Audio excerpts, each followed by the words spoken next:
Hey everyone, I'm Michael, and you're listening to the Multiplayer Gaming Podcast. This episode is sponsored by, well, you guys! That's right, our awesome community of Patreon supporters. We are an independent podcast, and we truly appreciate those who help us keep this show going each and every episode. We do 2 shows a week, but if you support us on Patreon, you get 2 bonus episodes. Yes, every week. If you'd like to become a member of the elite and support this podcast, head over to multiplayersquad.com. All right, on to this week's episode of Extreme Awesomeness.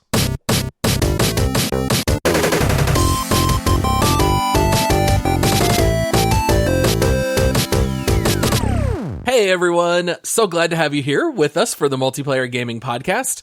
We are 3 dads that get together and release 2 family-friendly episodes weekly about gaming. And if you want to bump that up to 4 weekly episodes and want to help support our show, you can see our Patreon page at multiplayersquad.com. And if you have not already done so, please make sure to rate us 5 stars, leave a written review on Apple Podcasts, and come follow us on socials at MultiplayerPod.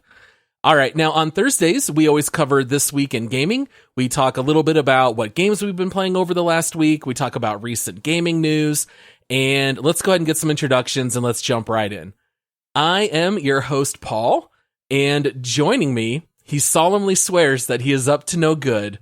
It's Josh. I am always up to no good, so that is a truth. Very true. Yep, always up to no good. And then joining us, he could be killed, or worse, expelled. It's Michael. Oh, nobody expels me. I'm the class clown. They need me. Come on. Oh. That might not be true. Had to get a couple Harry Potter quotes in there. We're going to have some news about Hogwarts Legacy in a little bit. But before we start jumping into some of the recent gaming news, what have you guys been playing lately? What have you been getting into? I got a plan, Arthur. Got a plan, Paul. You just got to have faith. Yeah. So, yeah, I have been diving into Red Dead. It's one of those things where we joke around about it, but it's a good problem to have. But because of this podcast, we don't get time to linger on a lot of games. And as much as I absolutely loved Elden Ring and Lost Ark, unfortunately, I think my time with both of those is pretty much at an end for now. When we have epic games that we have to play like Red Dead, maybe we'll have a game like Tetris that we can deep dive in the future. That'll give me a little bit more free gaming time. But for now, it is 100% living in the Old West. Well, that might not be for the worst, because in Elden Ring, there have been hackers lately invading people's worlds and destroying their save files. Scary so stuff. maybe we finish just in time so we don't have to worry about anything like that. But yeah, I'm with you, Josh. I'm just solely in Red Dead 2 territory at this point. Michael, I think you've still been playing a little bit of Lost Ark and dabbling in some other stuff, right? I have, yeah. I'm also playing Red Dead, of course, because, I've talked about this before. I always have one MMO game going at one time and one single player. And so I'm playing Red Dead kind of with my wife, where I'll control it and she does the choices. But yeah, it's really been a lot of Lost Ark for me. Despite what's been happening lately with Lost Ark, I'm still trudging along. And, there's been a lot of news about Lost Ark. I'll just take a second to get into it real fast. It's been tough because I'm actually that player they're talking about, with the person who's ready to progress to Argos or whatever his name was. It's the new raid content. Argos. Right? Yeah, the new raid content. I'm almost there. But Lost Ark's been getting a lot of flack lately because people have been saying, hey, it's pay to win. And I always, we talked about that on our deep dive. I'm like, yeah, for sure it's pay for convenience. And then I got to the point I'm at now where, I've unsuccessfully honed 9 of the last 11 tries in the last 3 nights. And that's 3 nights of playing. Yeah, 3 nights of playing 3 or 4 hours a night and trying to progress. And I'm not progressing. And so ultimately, Amazon and Smilegate are admitting, they're like, yeah, we released the new raid a little too early because it was meant to be where this point is supposed to be end game and it's supposed to be hard to get there. But now that we've put out this new raid, everyone's like, we can't get there unless we spend thousands of dollars, literally in some cases, thousands of dollars to get to the next stage with, what other people are doing. So it's interesting. They said they're going to address it, and I think they will. They learned a lot more from the new NAEU release that they didn't have in the issues with, like in the Korean release, for instance, a lot more bots and things like that. So they're saying they're kind of addressing it, and I kind of hope they do, because honestly, it kind of sucks beating your face against a game for 3 hours and getting nowhere when you're trying to get to bleeding edge content. So that's what I've been doing, is punishing myself. I'm a glutton for punishment. It's been great. It's got to be tough to be a developer, honestly, because we've talked about Lost Ark a lot, and we are aware, hey, we don't want to beat that horse to death, right? Like, there's a lot of other games out there. Not everybody's playing Lost Ark and stuff like that. Like, we get it. On the flip side of that, if you guys remember, I think we covered a story where they nerfed the raids in the Abyssal dungeons, and everybody got upset. They're like, no, don't make it easier. Like, how dare you? And then it's like, well, we've got this really hard thing to where you can't get to this endgame raid because it's really difficult. But then people go like, make it easier. And it's like, what do you guys want? Do you want it easier, or don't you want it easier? I think there's a difference between gameplay being hard I agree. and awful mechanics of a random. I've had over a 50% chance on all of my last 11 attempts and failed 9 of them. Doesn't seem like 50%. And I get you though, but it is funny that there's like this make up your minds, Paul, people. I was just whining to you about Hearthstone and randomness in Hearthstone Battlegrounds right before we started recording. And I'm not ashamed to say that, yes, I whine about bad luck and stuff like that, but I don't like randomness in games. Like, I want my skill, I want my talent, I want my thinking, I want my strategy. That's the stuff that I want to rely on. I don't want to rely on a 40% chance succeeding or failing, or, the randomness of a minion popping up in the tavern as I'm refreshing 7 times or something like that. Yeah, I watched a video of a guy who was level 1600. He's getting level 1600, and he spent, I think it was like $30 or $60 for a 1.67 chance at success. Well, that's on that guy. I would never spend that kind of money on. No, I agree, but that's how hard it gets later on. Yeah, you're just buying a high-priced lottery ticket at that point, where the payoff's honestly not even that great. So yeah, to take maybe just a little bit of a step back for anyone that's not terribly familiar with Lost Ark, essentially what they did was release new raid content, but it has gear restrictions in order for you to run it. And so what happened is that if you purchase the in-game items, you can actually level up much quicker than the people who are just simply playing the game. So now you're getting thrown monikers like pay to win, because you can't really access the new content unless you're buying all of those in-game gems. So people are not happy. Like we did say, they're going to address it. They probably just released it too early is what they said. They have said it. The intention was not to make it a pay gate in order to enter the new content. But at the same time, you can definitely see why people would say, okay, it might not be pay to win, but it certainly feels that way right now. So yeah, Michael, you're right in the middle of that crosshair where that's certainly how you feel. And I love how Paul takes all of my random ramblings and actually makes them make sense. Because I was like, yeah, he actually said what I was trying to say. I just couldn't say it because I'm like, blah, blah, blah. Yeah, so Lost Ark, man. Yeah, definitely under a lot of fire lately. All the bots. I do remember the last time I played Lost Ark before uninstalling it, there definitely were a million bots, which I was surprised it actually took them that long to pop up, because as a long World of Warcraft player, you just know any MMO, that's part of the experience. You're going to get the random DMs. Hey, come buy some gold. Come check out this website. And yeah, with Lost Ark, it definitely seemed to be out of control. So it sounds like all of us are really just in Red Dead 2 / a little bit of Lost Ark territory. And I think that's all we've really had time to play. So let's talk a little bit about recent news stories. And I think the biggest news story of the week is that there was a state of play where we got a really long, detailed look at Hogwarts Legacy. Oh. Now, this is a game that we have talked about for quite some time, Josh. Feels like years now. we talked about it under our most anticipated of 2021 games. And of course, famously, it got pushed. It is supposed to come out this holiday season.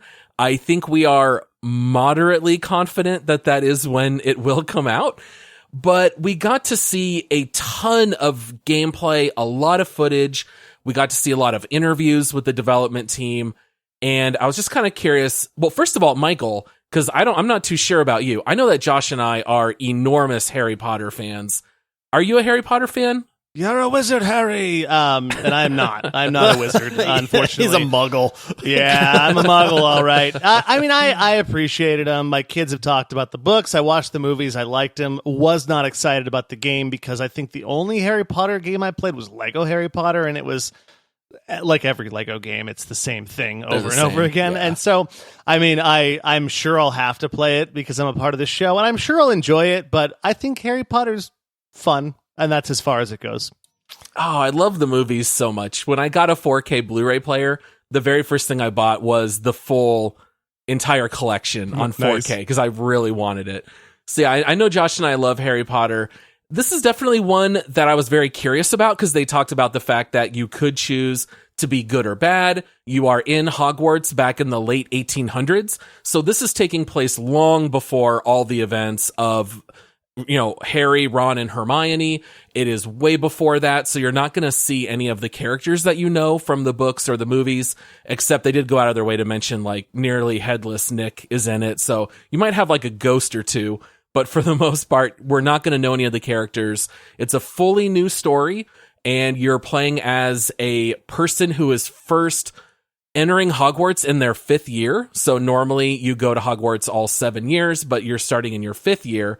And we got to see a lot about this game that we didn't really know from before. So, Josh, what was your take on this state of play? I got super excited when they finally said, hey, here's some gameplay footage, because we have not seen very much of it at all. And I remember thinking, like, no, where's the gameplay footage? Because this is like the full motion video, like this is a trailer.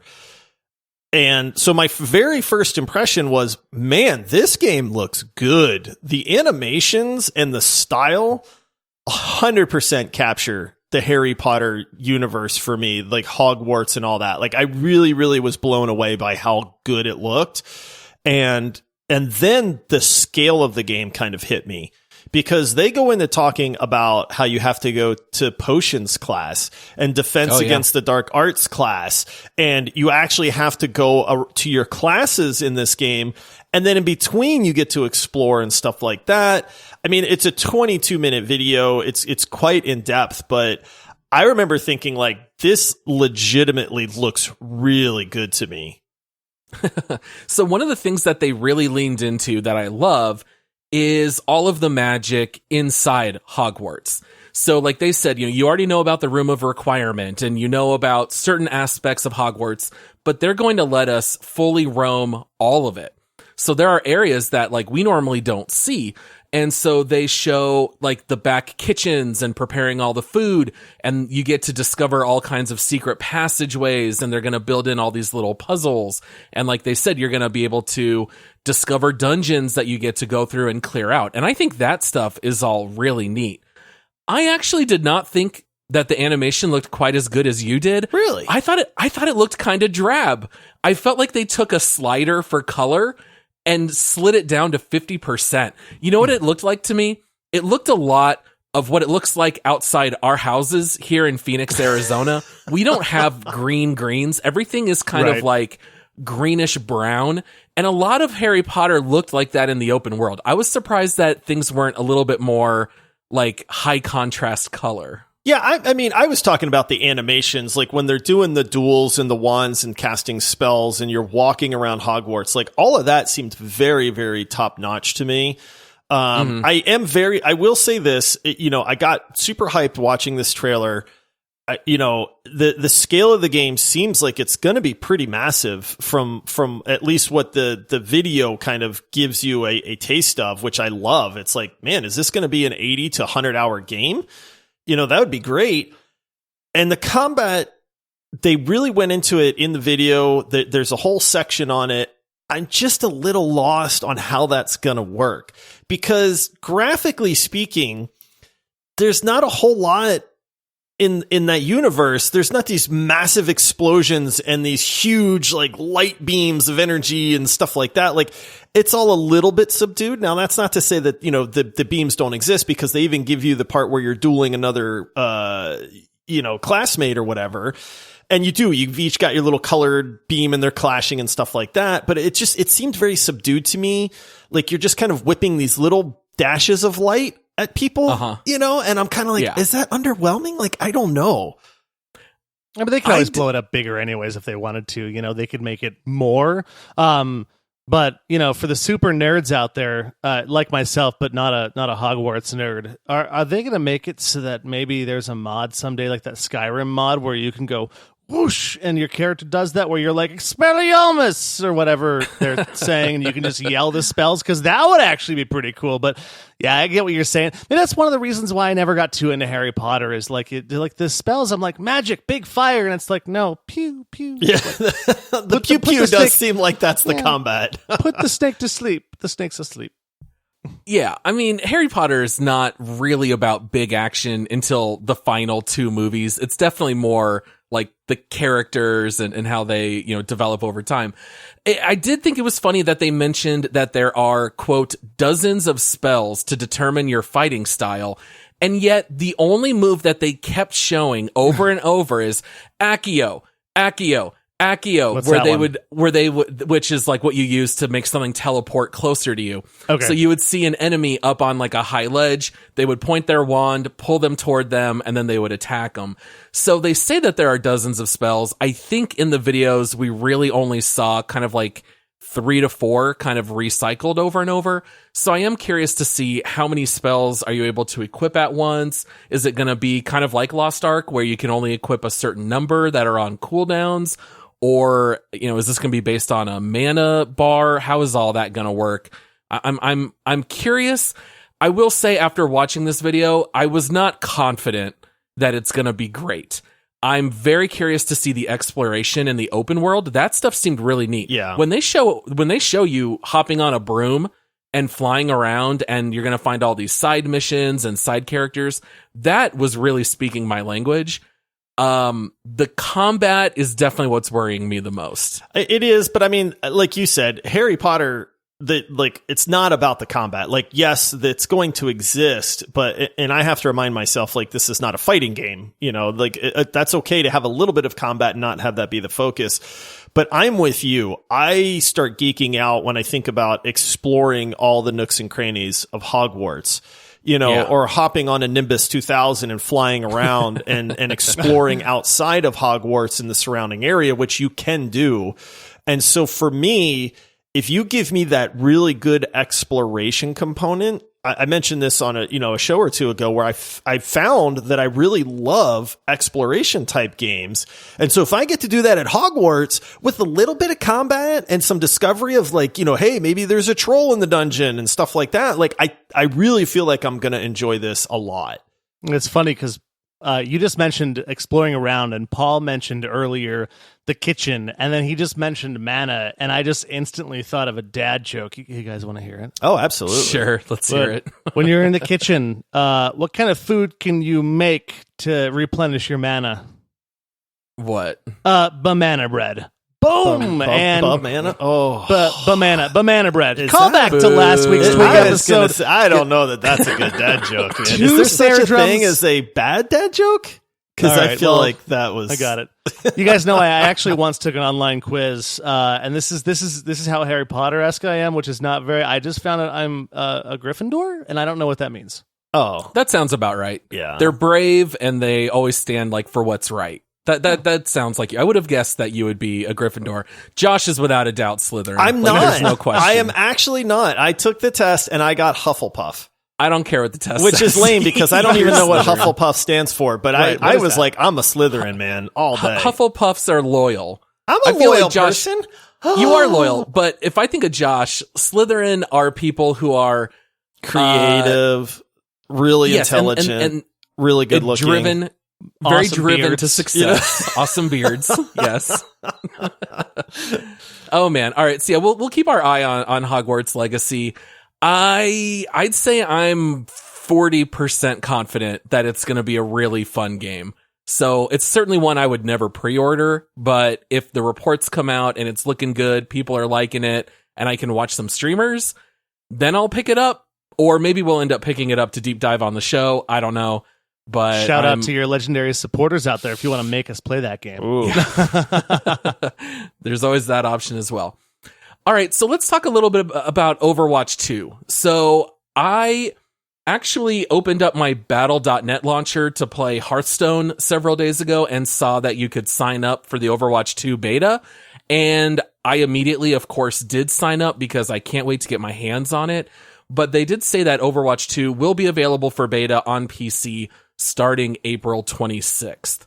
What do you guys think about this? First of all, have you guys noticed how they said, hey, Overwatch 2 is not coming out in 2022. It's probably going to be 2023, maybe. But then Blizzard goes through all this bad publicity. And lo and behold, we've got an Overwatch 2 beta happening. I had to put that little jab out there, but I'm pumped, man. I actually just played 2 rounds of Overwatch earlier today. It's the first Overwatch I've played in, I think, months. And it was a lot of fun. That game is so well done. Overwatch 2 is changing the formula. It's mixing things up big time. I mean, I still think it's going to feel like Overwatch, which is good. That's fine. But I am interested to see how different it actually feels. So I hope that I make it into the beta.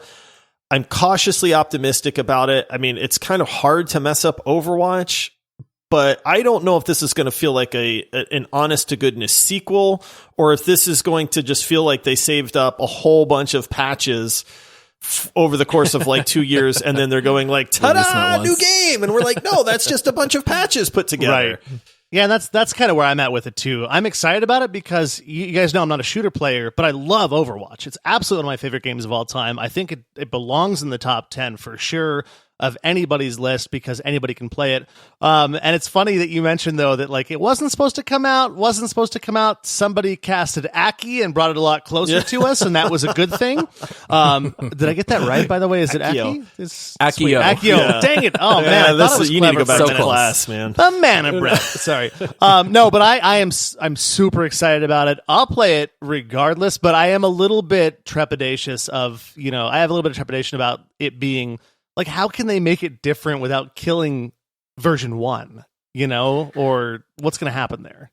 Well, certainly the new team size and the reworking of all the characters are going to be really interesting. So we've seen how they're making all these changes to Bastion and Doomfist moving to be a tank.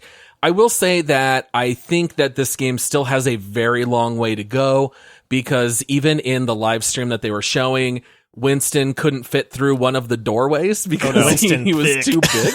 Yeah. He's got to come back on the peanut butter. Yeah, eating too much peanut butter. And so it seems like they still have a really long way to go, but I love the fact that they are basically turning up like the speed. It's supposed to move quicker, more of an emphasis on positioning than like what we tend to see in Overwatch 1.0, which is like very slow movement forward until Ryan starts swinging his hammer, and it's almost like a very slow push. I think this is going to be a little bit more three-dimensional, a little bit faster. I'm really excited to see that, so I really hope to get my hands on the beta here soon. I'm very excited to give it a test. So everyone's Tracer, basically. It's just going to be zipping around real fast all over the place. They did say they're trying to reduce the choke point kind of meta on the maps, where, almost every map has that choke point. And it's like, if you break through, then, hey, you did good. And if you don't, well, then you did bad. And so I know with the map design with Overwatch 2, one of the things that they've said is there's going to be much less choke points. So it focuses more on the speed and the combat and what's actually happening there, which I think is great. I just got to see it in action and actually play it to know what that actually feels like. Yeah, I'm definitely going to do the beta. I definitely want to play with you guys, even though you don't want to play with me because I'm terrible. Even though I like it, I'm bad. But I'm excited. I'll be picking up the beta, assuming that I get selected, if that's a selection process. But I'll be signing up, and I want to do it like crazy. So yeah. So PSA, if you're interested, go sign up. The beta's not until April 26th, but you do have to sign up and get selected for it. So go ahead and do that if you're interested. And if you do get selected, and we don't, number one, we're very jealous, but number two, you have to let us know what you think.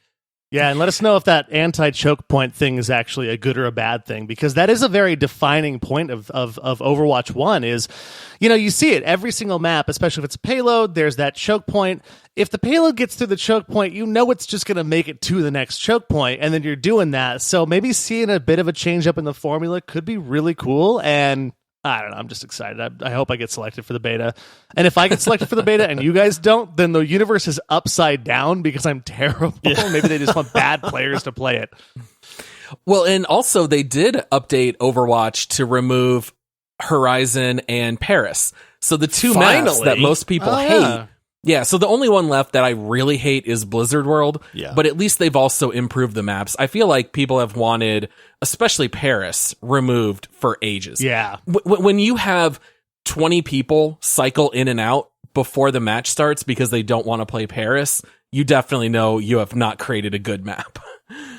All right, so I think the other big stories here are that we are set to have Tokyo Ghostwire release on the 22nd, which means that is already out when this episode releases, and Tiny Tina's Wonderland is scheduled for release on the 25th. So we've got two big games releasing here this week. Are you guys planning to pick up either one? I really have a lot of interest in Tiny Tina's. We've mentioned it on the show a few times. I think it looks like a lot of fun. I love the Dungeons and Dragons aspect that, Tiny Tina is putting your group in. We were talking about this a little bit before the show. Borderlands 2 is the best Borderlands game out there, hands down. It's phenomenal. Borderlands 3 was a little bit more the same, but failed to capture what Borderlands 2 had. Worse villain also. Yeah, just, it just was kind of like, it just felt kind of blasé, I guess. And so my major concern is this just another Borderlands with the same graphics and the same gun lottery and the same humor and just the same everything? Or does it actually mix up the formula enough to make it feel like it's unique? Now, they've been touting that it's unique in the sense that, hey, this is a lot more melee combat focused, which I think is great. Like, if that's what it was, I'm in, right? Because Borderlands has always been about the guns. And so if you give me a Borderlands game where you say, hey, now this is melee only, I have a lot of interest in that. And she's giving you these like Dungeons and Dragons type campaigns that you're having to go through with quests and missions and stuff like that, which I think is kind of cool. But on the flip side, they kind of go, oh, but we still have guns. Yeah. And then I'm like, well, then it's just like a Borderlands remix almost. And then if that's the case, I don't really have a lot of interest at that. I've played enough Borderlands to know what Borderlands is. If it's not something new, that I'll just go play Borderlands 2 again.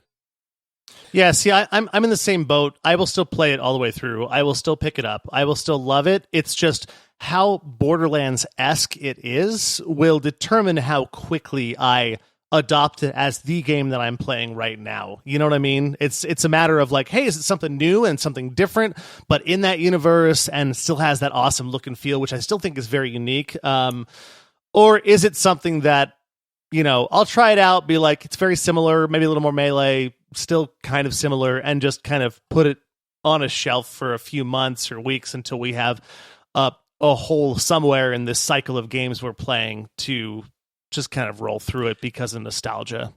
I'll get real excited if the reviews start to come out and it starts getting really good reviews. If it's getting like 6s and 7s, then that tells me that that's really all I need to know at that point. What about you, Paul? Any interest? Not really. I think the game is going to be good, and I think it's going to be just fine. But in all the gameplay that I've watched, it's got the exact same Borderlands minimap. It's got the exact same quest list on the right. I think it's going to be exactly like Borderlands. I think the only real difference is going to be the story and the narration. That's going to be a little bit different. I think it's going to functionally play almost exactly like Borderlands. And I loved Borderlands 2 so much that when I played 3, I just kind of felt like I've already played the much better version of this. So What am I doing at this point? And I just feel like Tiny Tina is going to end up being the same thing. Maybe it'll just be funnier, and which is like hard to do because the games are already hilarious. Right. But if they kick up the humor a notch and the story is really interesting, then that's where I might be talked into it. Yeah, and I do think it would be a fun deep dive maybe down the road. So maybe we'll end up picking it up. Yeah, I mean, it really could go either way. It could be something that is new and revolutionary, or it could just be the studio milking the franchise for more cash because they can. Because Far Cry. Right? Yeah. Gran Turismo 7. Yeah, I was going to say, we don't have time to fully go into all the details, but yeah, the Gran Turismo 7 release has not exactly gone terribly well. So sad. Go ahead and look up some reviews and you can see what's been going on there. Man. Oh, goodness. All right, well, we are actually out of time, guys. Any That went last way things you want? fast. It always goes fast. Wow. We always have so many stories that we can talk about. There were some pretty cool reveal trailers if you want to go check out The Quarry, or there's another one that I think was called Immortality. Those are like interactive movie games that are coming out later that I think are worth checking out. Anything else you guys want to tell the people before we close this one out? Go eat your banana bread. It will help you feel better. Oh, no. I'm so sorry. I think every episode I'm so close to being fired, but not yet. I was going to say, Michael, we've really enjoyed having you on for these last few weeks. We want to wish you the best. / gifting Steam games right now to you guys to buy friendship. There we go. Done. All right. Well, thank you so much to everyone out there listening. We will be back with our bonus round episode here on Monday. And in a couple weeks, well, I guess really just a week and a half, we will have our deep dive on Red Dead 2. And I think that's it for now. So come hit us up on social media at Multiplayer Pod and come check us out on Discord. There's a link in the episode description. It's open to the public, completely free. We'd love to connect with you guys on there. And that's it. We'll see you guys on Monday. Not only is the Discord free, but there's been a ton of game giveaways happening. Oh, yeah. Really have. Yeah, a lot of our listeners are just slinging free video games around like crazy. So even if you don't have any interest in actually hanging out with people, at this point, it's a pretty good place with a high likelihood of picking up a free game as well. There's been a lot of Oprah giveaways lately where it's you get a copy of Celeste and you get a copy of something else and you get something else. Yeah, lots of free gaming giveaways, which is very cool. We really do have such an awesome community online. It's the best. Yeah, it's very, very cool. Well, thank you everyone for listening. We'll see you all on Monday. Happy gaming. All right. Cheers, see you, everyone. everybody.